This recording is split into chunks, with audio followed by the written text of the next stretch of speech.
The stunning Pertamina Mandalika International Street Circuit welcomed MotoGP through its doors for the very first time as the season's second test got underway in Racing Mad, Indonesia.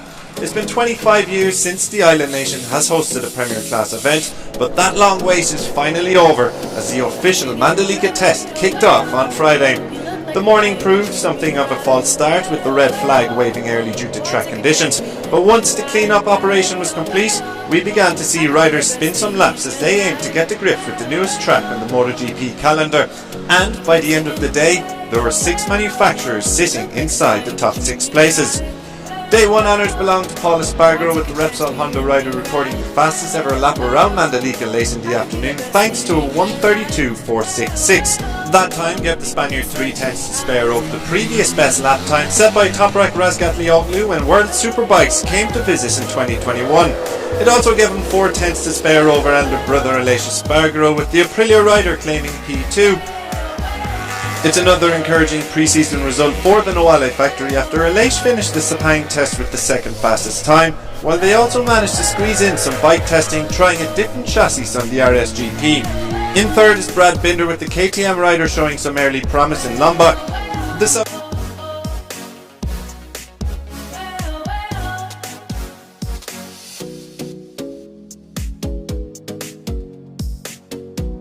South African and Austrian manufacturer had a lackluster opening outing to 2022 in Malaysia last weekend, but a Friday P3 offers some early promise. On the other side of the garage, Miguel Oliveira failed to crack the top 15, and neither could Tectoy rookies Raul Fernandez and Remy Gardner. They did manage to get some testing in though, with the RC16 spotted with a big new air intake at the front of the bike. Alex Rins and Shirt Suzuki are represented near the top of the timesheets, and he currently sits 4th following a positive track debut.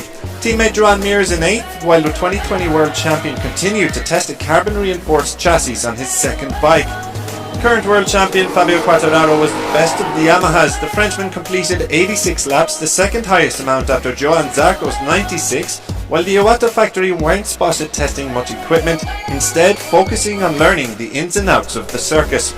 Completing the top 6 is Jack Miller. The factory Ducati rider sits 6/10 off the pace and is one of only 2 GP22s in the top 10, the other being Jorge Martin. Like Yamaha, the Bologna Bullets' focus was on track time rather than new equipment, but there may be slight concerns over championship contender Pecco Bagnaglia's opening day. The Italian crashed at turn 11 and finished 3rd bottom on the timesheets. There's still plenty of time for Bagnaia and some other riders to turn their fortunes around, with 2 more days of testing coming up in Mandalika. It should prove ample time for everyone to find their feet at the new Indonesian circuit, and you can stay up to date with all the action and hear from the riders themselves across the weekend on MotoGP.com.